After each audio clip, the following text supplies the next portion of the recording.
कुछ case files ना विज्ञान और लॉजिक की हर हद पार कर देती हैं।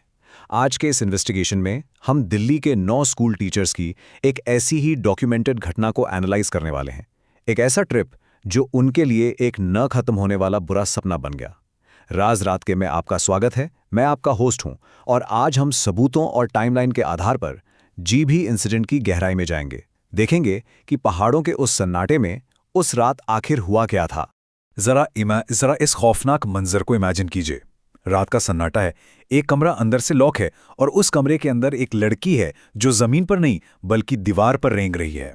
हाँ, आपने सही सुना, दीवार पर। ऐसा लग रहा था जैसे किसी ना दिखने वाली ताकत ने उसे बालों से पकड़कर ऊपर हवा में खींच लिया हो। ये कोई कहानी नहीं है, ये इस इन्वेस्टिगेशन का सबसे भयानक, सबसे डिस्टर्बिंग सच है। लेकिन ये सब अचानक नहीं हुआ। इस क्लाइमैक्स की शुरुआत बहुत पहले हो चुकी थी, एक ऐसी वार्निंग से जिसे उन्होंने बहुत ही कैजुअली इग्नोर कर दिया था। इस पूरे रहस्य को समझने के लिए ना हमें टाइमलाइन में थोड़ा पीछे जाना होगा। बात है 26 दिसंबर की। दिल्ली के एक स्कूल के 9 टीचर्स हिमाचल के जीभी जाने का प्लान बनाते हैं।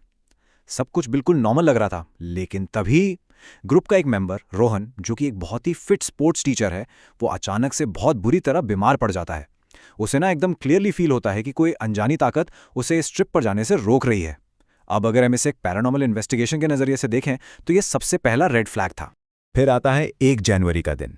शाम के करीब 7 बजे उनका ये सफर शुरू होता है। रात के लगभग 11 बज रहे थे जब उनकी बस एक ढाबे पर रुकती है। बाहर कड़ाके की ठंड थी, एकदम घना कोहरा, और तभी उस मौज जैसे सन्नाटे में वॉशरूम के पास रोहन को अपने ठीक पीछे एक बहुत ही भारी विशालकाय मौजूदगी का एहसास होता है। उस खाली और सुनसान जगह पर एक आवाज गूंजती है, वहां मत जाओ, वहां खतरा है। वो झटके से पीछे मुड़ता है, लेकिन वहां कोई नहीं था। यकीन मानिए, ये उसका कोई वहम नहीं था, ये उस एंटिटी के साथ उनका पहला डायरेक्ट कांटेक्ट था। जैसे जैसे सफर आगे बढ़ा, माहौल भी ना धीरे धीरे अजीब होने लगा। पूरा ग्रुप बस में अपनी मौज मस्ती कर रहा था।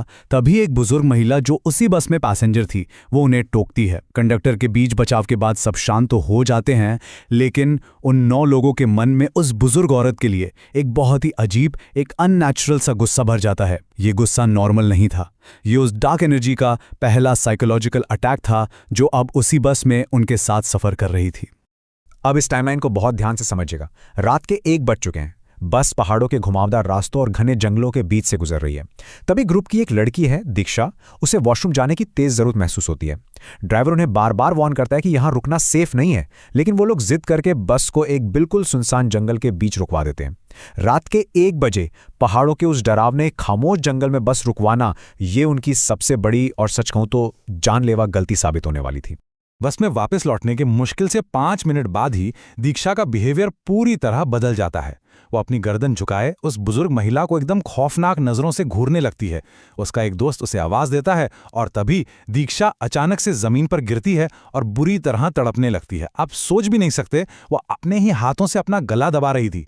जब बाकी लोगों ने किसी तरह उसे कंट्रोल किया और होश में लाए तो उसकी गर्दन पर 4 उंगलियों के गहरे लाल निशान छापे हुए थे।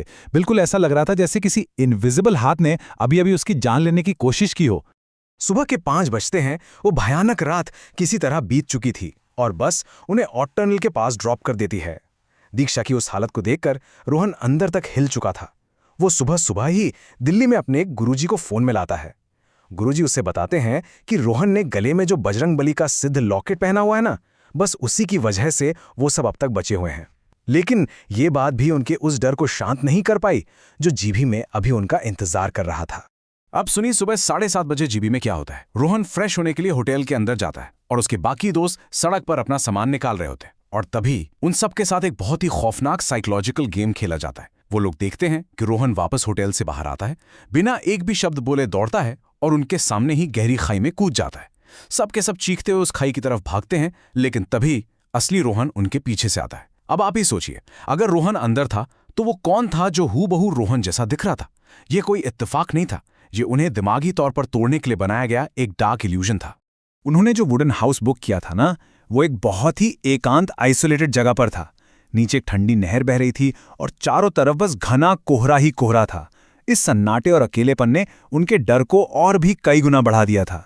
पहली रात सब बोनफायर के पास बैठे थे कि अचानक दीक्षा बहुत ही अजीबोगरीब बातें करने लगती है। उसकी आवाज पूरी तरह बदल चुकी थी। वो किसी अजनबी मर्द की भारी आवाज में बोल रही थी और फिर अचानक वो तेजी से दौड़कर उस नहर में कूदने की कोशिश करती है। रोहन ने किसी तरह उसे पकड़कर झकझोर कर होश में लाया। अगर हम इन हमलों को एनालाइज करें तो ये बिल्कुल भी रैंडम नहीं थे। इसमें एक बहुत ही क्लियर पैटर्न था।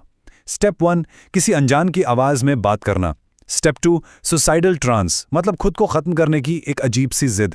और स्टेप 3, सीवियर आइसोलेशन। अगली शाम ग्रुप की एक और लड़की रिद्धि वो बॉनफायर के पास से उठती है और अकेले जाकर घुप अंधेरे में बैठ जाती है। रोहन जब उसे चेक करने जाता है तो रिद्धि बस एकटक आसमान की तरफ घूर रही थी और एकदम खौफनाक लहजे में उसने रोहन से कहा कि वो वहां से चला जाए। मैं आपको बता दूं, वो रिद्धि नहीं थी। उसके शरीर पर अब किसी और ही एंटिटी का कब्जा होना शुरू हो गया था। अब जहां एक बहुत बड़ा सवाल उठता है, क्या ये सब सिर्फ एक साइकोलॉजिकल ब्रेकडाउन था या सच में कोई अदृश्य साया उनके पीछे पड़ चुका था? मैं आपको बताता हूं, क्योंकि जैसे ही रोहन ने अपना वो सिद्ध लॉकेट रिद्धि की गर्दन से टच किया, वो झटके से होश में आ गई। उसे कुछ भी याद नहीं था कि वो उस अंधेरे में कैसे पहुंची।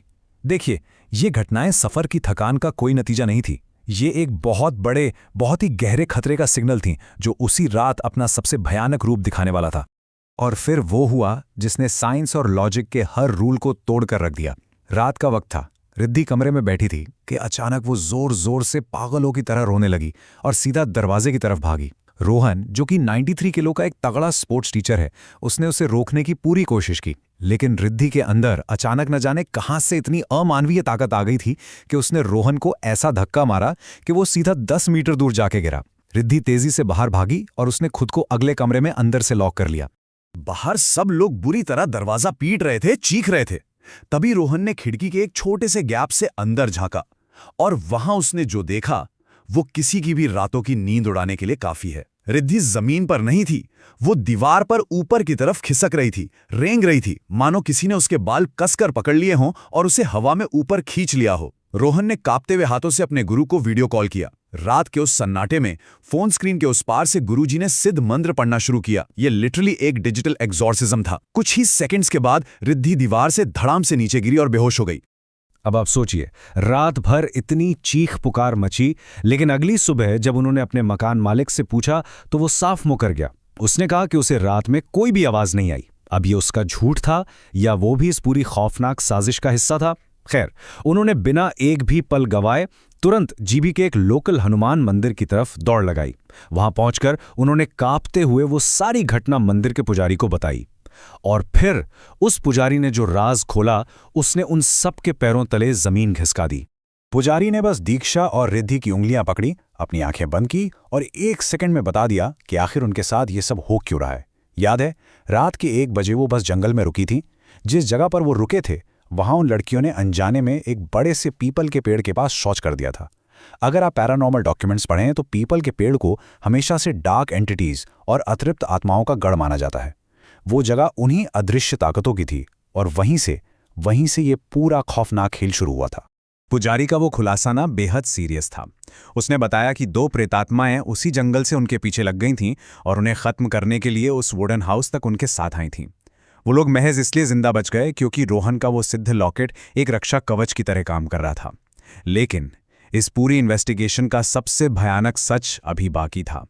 पुजारी ने बताया कि वो दोनों आत्माएं मंदिर के पवित्र परिसर के अंदर तो नहीं आ सकती थीं, इसलिए वो इस वक्त ठीक मंदिर के बाहर मेन गेट पर उनका इंतजार कर रही हैं। पुजारी ने उन सब के हाथों में एक रक्षा सूत्र बांधा और उन्हें एक आखिरी बहुत ही सख्त चेतावनी दी।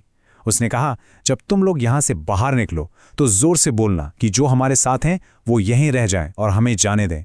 और एक बात याद रखना, चाहे कुछ भी हो जाए, पीछे मुड़कर बिल्कुल मत देखना। जरा उस मेंटल टॉर्चर के बारे में सोचिए। आप जानते हैं कि मौत ठीक आपके पीछे खड़ी है, आपको महसूस हो रही है, लेकिन आपको पीछे देखने की सख्त मनाही है। वो डरे सहमे बिना एक बार भी पीछे देखे वहां से निकले और बस किसी तरह अपनी जान बचाकर दिल्ली वापस पहुंचे। पहाड़ दूर से देखने में जितने शांत और खूबसूरत लगते हैं ना, करीब से वो उतने ही खौफनाक राज अपने अंदर दफन रखते हैं। ये केस फाइल इस बात का एक बहुत बड़ा सबूत है कि इस दुनिया में कुछ अदृश्य सीमाएं होती हैं, कुछ बाउंड्रीज होती हैं जिन्हें हम इंसानों को कभी भी पार नहीं करना चाहिए। इस घटना की फाइल को हम आज यहीं बंद करते हैं। पहाड़ों के ऐसे ही डॉक्यूमेंटेड और डार्क राज गहराई से समझने के लिए राज रात के को सब्सक्राइब जरूर करें। सुरक्षित रहें, सतर्क रहें, क्योंकि याद रखिएगा, अंधेरे में छुपा हर साया सिर्फ आपका वहम नहीं होता। शुभ रात्रि।